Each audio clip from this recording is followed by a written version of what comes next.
Good afternoon. I'm Sheena Butt. I'm a teacher of business economics at Queen Mary's Grammar School for Boys. I'm the Trust Lead Professional for vocational subjects which include business, child development and health and social care. I am also the Teaching and Learning Good Practice Lead team member at Queen Mary's Boys. Today I'm going to talk to you about how to manage and deliver an effective vocational subject through building collaborative teams and supporting students to achieve success.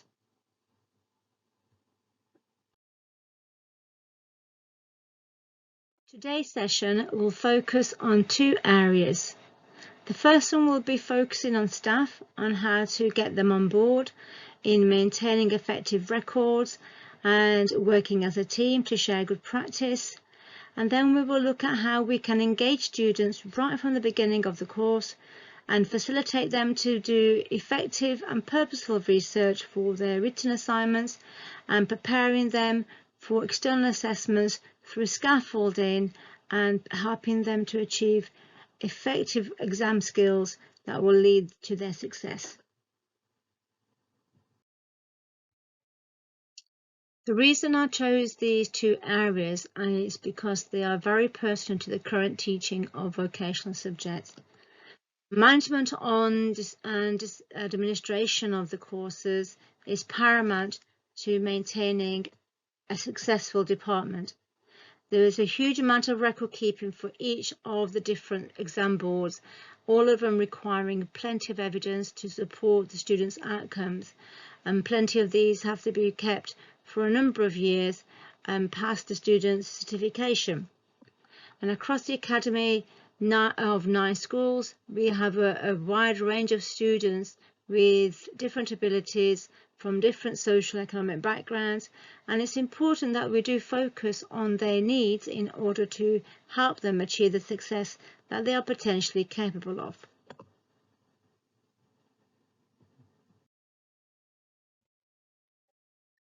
As you can see here are some of the barriers to effective management and administration of vocational subjects. Quite often, one of the major concerns that comes across from staff is that there is lack of time during the course of the year to effectively deliver their modules or their components. Lots of disruption with various things like non-pupil days, bank holidays, other curriculum activities eat up the time that has been allocated for completing the assignments. Now, following the theoretical delivery of the modules, students need to be given the appropriate guided learning hours to complete their assignments, but this has often been led to poor management of the course during the year, and we are finding that the pressure is now mounting on staff to very tightly manage the delivery and sometimes interleaving the components to meet all the needs of the course. The new tech levels with their prescribed set assignments have led to a rise in the need for staff to be trained, and again, knowing how to set about these assignments to tightly deliver to meet the needs of moderation and submission of these courses, to mark obviously before that, to meet the deadline, has become really a restriction on achieving the best strategies. Tied with limited budgets and internal moderation time, it has had a huge impact on management of the course. With the new tech awards, at the moment there is a limited availability of sample assessment material. The old BTECs, or the traditional BTEC pathways, have now got those assignments that we're looking at back in 2016, so almost 7-8 years old, and nothing new has been produced or put in their place. We are often relying on the availability of resources from colleagues in other schools, or possibly what we can find that is being put forward through the various Facebook groups, where staff again are willing to share anonymous pieces of work that may have been marked accordingly to the best criteria. Some schools have very strong SLT support, very proactive in supporting the needs of these vocational courses that often are very popular across the various subjects that we are talking about today, but also probably in a very much bulk of their Key Stage 4 qualifications. In other schools, unfortunately, there's inconsistent support, and this does cause quite a lot of issues for staff, particularly when we are trying to manage the different variables coming forward from students. And when we look at different needs of students, it does become quite hard to manage the course in the time that we have been given. So the main issue is all about getting staff on board. And primarily a huge part, as we said earlier on, is all linked down to the evidence base with the record keeping. And ultimately, the only way we can ensure staff are familiar with everything that they need to be doing is keeping ourselves up to date as subject leaders. Looking at what's happening with the professional bodies, what the exam boards are putting in place, what changes they're making, and making sure we're getting our notifications through, the emails, and we are also exploring the websites to see if anything new has appeared to support the teaching and learning of the course itself. Looking at in terms of what the online forums have to offer, and if we haven't joined them, making sure that we look at the ones which are obviously relevant, because there is a lot out there, and we often have to be careful what we are sharing and also what we are following, because sometimes the teachers obviously are our best support, but ultimately we've also got to look at the needs of our individual schools and students. Part of this will also involve maybe looking at evidence-informed practice, conducting your observations, dropping into lessons, looking at how students are doing, having those professional conversations with your team, and carrying out student voice. And with these new tech levels, it's making sure that, since their implementation, that we follow up what students' feelings are on these courses, and looking at in terms of, are we able to meet the needs of them effectively compared to the typical or traditional pathway of BTECs and other vocational courses that have NEAs. Regular communication about developments to your staff is really important. Keeping them up to date is essential for them to be able to perform effectively. Now, as a leader, it's your responsibility to make sure that they are aware of what's going on and what they need to be doing to follow the curriculum guidelines in terms of marking, assessing, feeding back to students. So that regular communication via department meetings or your emails or your news bulletins, whatever you use in your particular schools, is essential. And communicating as and when is important for them to be able to know that they are following the guidelines, which are quite rigid in some respect. This then obviously focuses on CPD availability and sharing best practice. So CPD doesn't always have to be external. Ultimately, we need to know what the exam board's criteria are and what they want to do to meet the needs of the course requirements, but that can also filter through. Due to restricted time, you can do that yourselves and coordinate that with it within the department. Now, yes, we've said already there is restriction on time, but for you to maintain a strong team delivering the courses, you need to make sure that you're on board and providing that professional training and coaching possibly your staff to be on form to meet the needs of the students, but to meet and maintain the success of the department. And essentially, the responsibility and accountability does lie with yourself as subject lead. So taking on board some of these strategies may help to focus the agenda on success for yourself and the students. Going back to what I said about keeping staff informed, a huge part of this will be the key dates. Now, at the start of the year, it's the registration, getting learners onto the courses and onto the right course, that if they are not, then that can cause problems with delayed start and ultimately a huge impact on the fees that schools have to pay.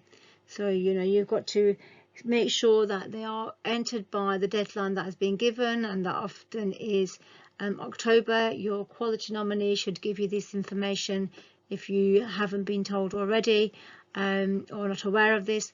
But and probably the same for all. I mean, I've given you there an example of the BTEC award schedule, but making sure that you have a timeline available for all the various examples that you deliver for registration. And for vocational courses, it's not automatic. You need to make sure that your exam officer has the data of the students that are on the course, and mostly you tend to find there's like a 2-week window for GCSEs or Key Stage 4 and Key Stage 5, where students may change and swap courses, whether it be the traditional pathways or vocational pathways.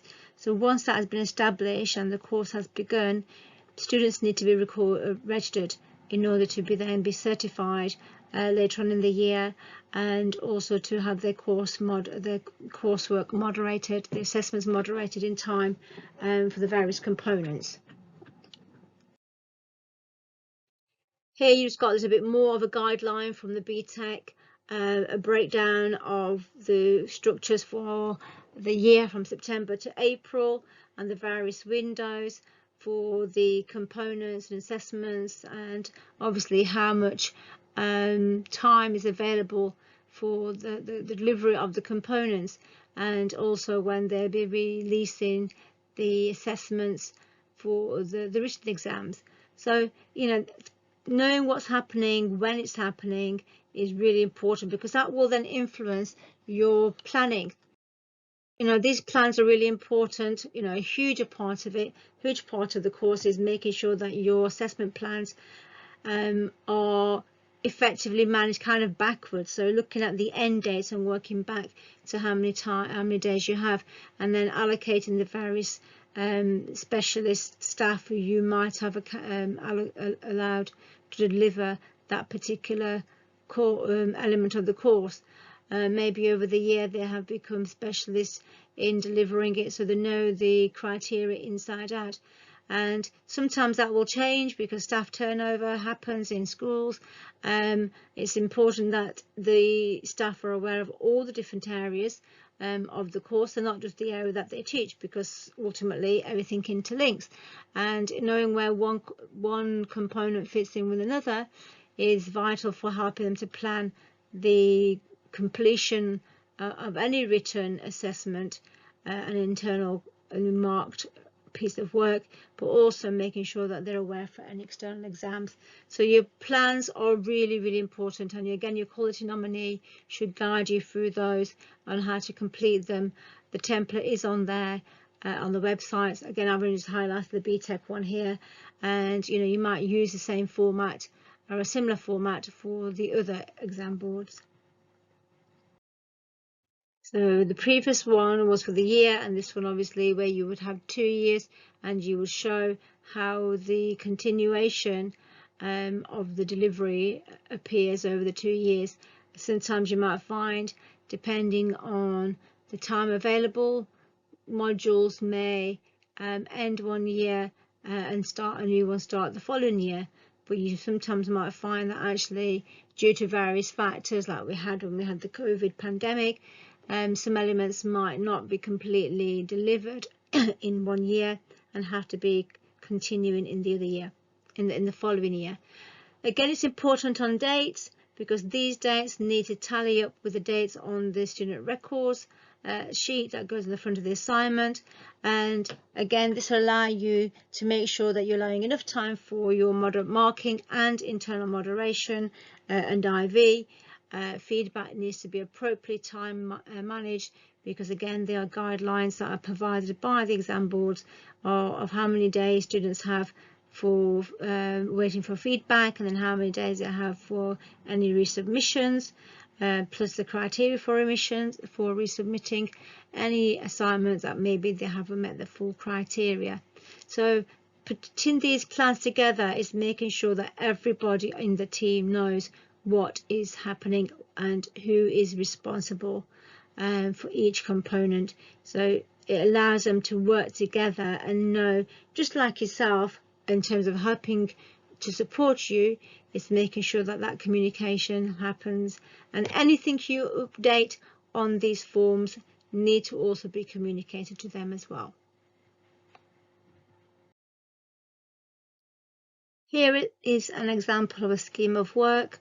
This one is from Aldridge, with they outlined clearly the Year 10 components for health and social care on the Tech Award. Now, when you think back to the assessment plan, the number of weeks assigned to that delivery is obviously linked to the number of weeks that have been allocated in the scheme of work.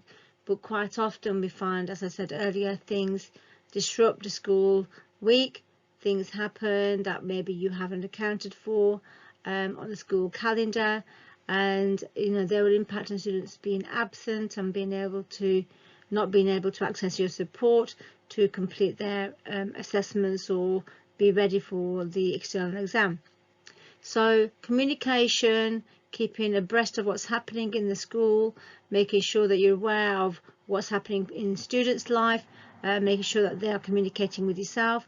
And as we already know, a lot of these vocational courses have a huge range of students that are opting to study these. So meeting the needs of students can become quite a difficult task sometimes in some schools, where the diverse needs does pose quite a problem sometimes in meeting the time constraints that are put on from the exam board, as well as the limited curriculum time that's provided by the schools. What you have here is a spreadsheet that allows you to record the ongoing assessment marks for the students for their components. I will attach this at the end as a separate file for you to use as a ready-made template. You can manipulate it to put in the assessment marks for the components that you are delivering, and it will show you an ongoing tally of where the students are and what they need to be achieving to get their target grades, their star grades, and obviously meet the highest potential criteria that is available for that course. So again, part of that record keeping, this is a crucial tool in allowing your staff to know their students and allowing your team to working together, particularly when you're delivering different components, and for you to manage the insight into what your department's targets are, and whether you are meeting the academy targets and whether you're meeting your own department targets, and are the students on track to be where they need to be in terms of their potential and the scores that they are being set for their targets at the end of the course itself. So in summary, essentially for an effective team to work together, it is about investing in your team members. Where is that best practice? Do you know their strengths and weaknesses? You need to build that trust. You need to role model, you need to nurture them to work together. In order for you to do your job effectively, the rest of the team also need to know what their part is as teachers of vocational courses, because it is about them working in synchronization, because the components essentially will be timetabled on different staff's time slots, and you may find two teachers delivering a course, particularly at Key Stage 5, probably not so much at Key Stage 4 unless you have split groups. So producing that schedule is crucial to make sure that you tie it up with the strengths of the members of staff. Personalising the CPD. So as I said earlier, you don't have to rely on external CPD. As the leader, you may have strengths in what you've got to offer. There may be team members who have been teaching the course for many years, and they can support newer members onto the team, or people who have not so much joined the team but just taken on board delivering the course. And particularly, as I said earlier, with these new tech levels, many people are very unfamiliar with the contents of the exam boards in terms of the various things with the set assignments and meeting the needs of those. And there's a lot to understand. So it is about accountability, responsibility as a leader to make sure that the rest of the team know exactly what's going on. And networking is really important, using the MAT professional learning community to support team members. There will be a schedule going out to subject leaders, and it probably has gone out already before the CPD, where staff are now aware of when the sessions are taking place. And once everybody has met each other, hopefully there'll be an opportunity to network and maybe cross moderate, share resources and specialist skills to unpick maybe areas that you're struggling with, and maybe then you mutually will be able to share how you can support other members of the community to strengthen their teams as well.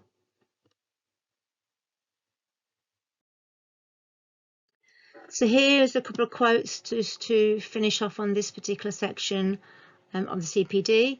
That it's important that we are learning from each other, and being flexible in the way that you model the management of your department, and successfully allowing teachers to develop as individuals, but also allowing your team to develop together.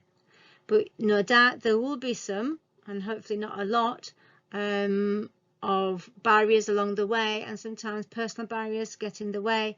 So it's important that we don't allow these to impact on the teaching and learning, and as a professional that you are able to work with the individual staff to coach, to mentor, and help them to be able to work successfully at delivering the course that they are being assigned to.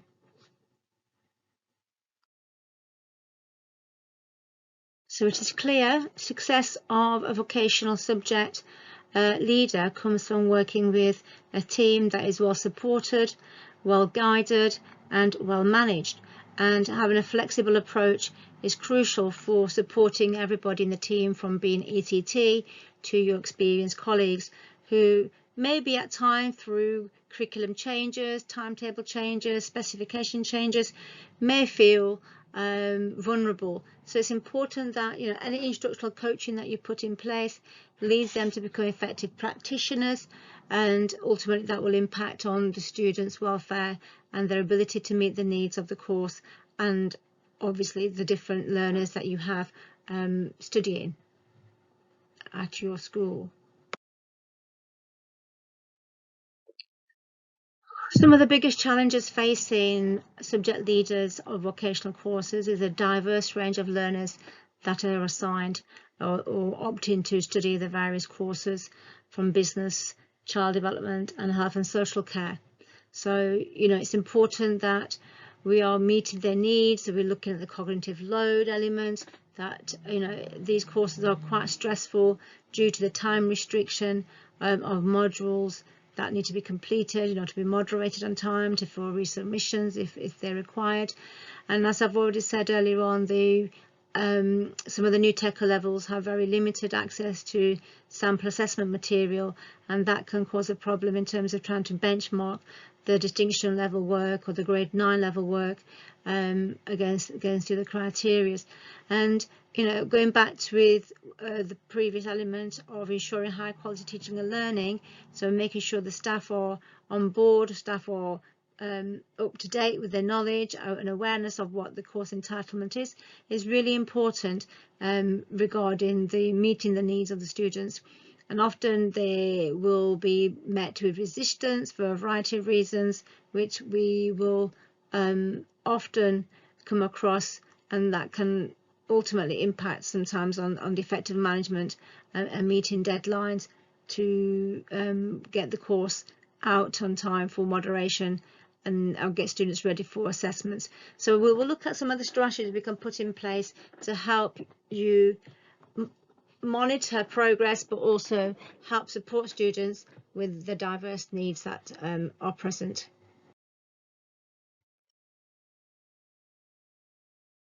So a huge part of the tech levels and the vocational courses is the research element, where students spend quite a lot of time using the internet to gather research information for the assignments.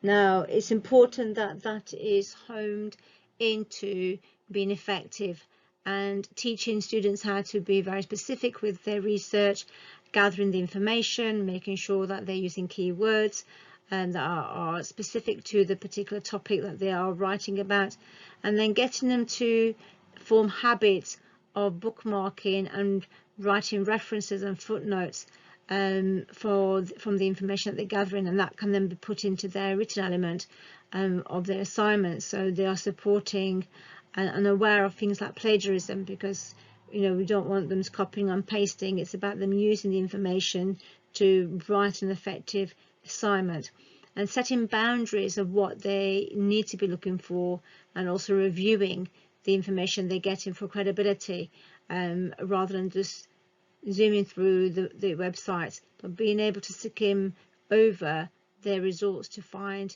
the best information that they need to apply. Having gathered the research, students need to be taught how to put that into the context of the component and the assignment that they are writing. So making sure that they are not overloaded with the information and how to address the different sections of the assessment criteria. It's important that we do consider breaking that information down so it's manageable. Vocational courses by nature are very time constraint, and there's never enough time to do all the elements that need to be completed. So students need to be coached on how to manage that, and that can be done through purposeful specifications being put into maybe personal learning checklists, deadlines being set intermittently, providing students with the overall plan so they know where that particular component fits in with the end results, and that ongoing regular feedback on their assignment, sharing good examples, whether there are past examples or one that you've got from a Facebook group or the website. What does a good one look like, allows them to measure and benchmark where they are, particularly students who are requiring a lot more support in their learning needs than some of the high achievers. So it's important that everybody has that equal access, and inclusion is important, because even those who are at the top end of your group, they may still need something to refer to so they know which way they're heading and whether they're on the right track. And sometimes a buddy system works. Somebody in the same group, somebody maybe in a different group, or maybe the year above, who can support. And this is important for, again, those vulnerable students who may need a lot more support. And if there's a possibility of you maybe having a buddy system with the older students coming in and supporting in your group, that would be really ideal, because in that way that frees you up to talk to some of the other students who may need more one-to-one support. And as I said there, providing those mock examples for them to practice before the real deal or the mock exams, again, that will help to build their confidence to do these things effectively and achieve the grades that they are targeted to achieve. Ongoing feedback is essential. This really does help students set their mind on where they are heading and what they need to be doing to improve, whether they're on the right tracks, and do they continue with that line of working. So from the beginning of the course to during the writing of the assignment, there are various things you can do, and this is particularly from the BTEC body, So, make sure you check out what the other exam boards offer if you do deliver different vocational courses. A lot of them are very similar. We can give feedback at the beginning. You can give feedback whilst the assignments are being written. Just general overview, but nothing written on the assignment. And then at the end of the completion, it's providing them with a clear outline, particularly for the resubmission of areas that they need to be maybe focusing on. Now, remember, often you can't be very specific and personalising that, but you can refer back to the criteria of what hasn't been included for the student to then work on to achieve the next level of assessment criteria to progress to their target grade. So very importantly, working together as a team is really important to make sure the students are achieving the levels of attainment that they should be. And consistently working on good quality teaching and learning, managing your department as a leader, communication is the key, and everybody needs to be aware of what's going on, what's happening in another component or what's happening in another group, because that allows you to know where everybody fits in, and particularly as a leader, guiding your team to be up to date with all the knowledge and communicating them on a regular basis will help to do that. And as we know all our students are different, of different ability, everybody has that potential to achieve well. So managing that cognitive load, making sure that you are including all learners of all ability and meeting their needs through a variety of different strategies will help the department to succeed. As I mentioned earlier, providing them with a personal checklist will be a starting point, because that gives them guidance and a clear outline of what they need to be doing, and providing deadlines and intermittent deadlines will allow them to manage their time, particularly as it is very tight from the onset in September to meet maybe the October or January deadline, depending on the management of the curriculum time that you have available. So these personal checklists templates I will leave at the end, so you can use these, manipulate these if you wish. Writing frames, scaffolding for students to achieve at the top levels is really important.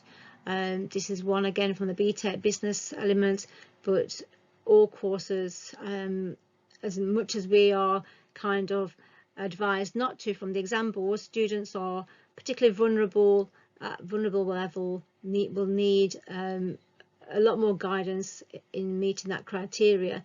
And it's about modelling.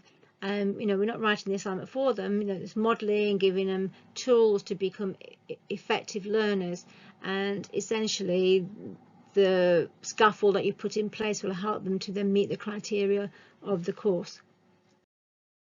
It'll benefit all learners, but more importantly the vulnerable learners, making sure that we are putting things in place that helps them to effectively develop their skills. We all find it a struggle with the deadlines that loom, so managing that load and making it easy for them to deal with. The nature of vocational courses can become quite pressurizing for staff and students, so planning that journey clearly will then help to reduce that resistance from learners. If they know exactly what they need to be doing and when they need to be doing it by, that will be really helpful for them to manage their time effectively in class and outside of the lesson as well. I'll leave you with a couple of links here to the exam boards where certain bits of information can be found to help you with the management of the subjects that you're leading. And if you haven't already found the key elements that will help you drive the department to success, there's a lot of information on there, and often you'll find your quality nominee will provide you a lot of information already of how the school needs to be managed. The subject needs to be managed from a school perspective, but the exam boards equally provided lots of documentation and support, and each course will have an advisor that is a link for you to network with, and making sure that you are joining their groups, their network meetings on a regular basis to get any updates is crucial to managing that department and making sure staff are aware of anything that they need to know when they are delivering that course. Now, some references to some of the information that has been included in today's CPD. And any questions, please contact me on my email. I will do my best to accommodate your needs. I hope you have found that useful, and it's provided some guidance of what you could be doing to help put your department in a good position moving forward as the year progresses. Thank you for listening.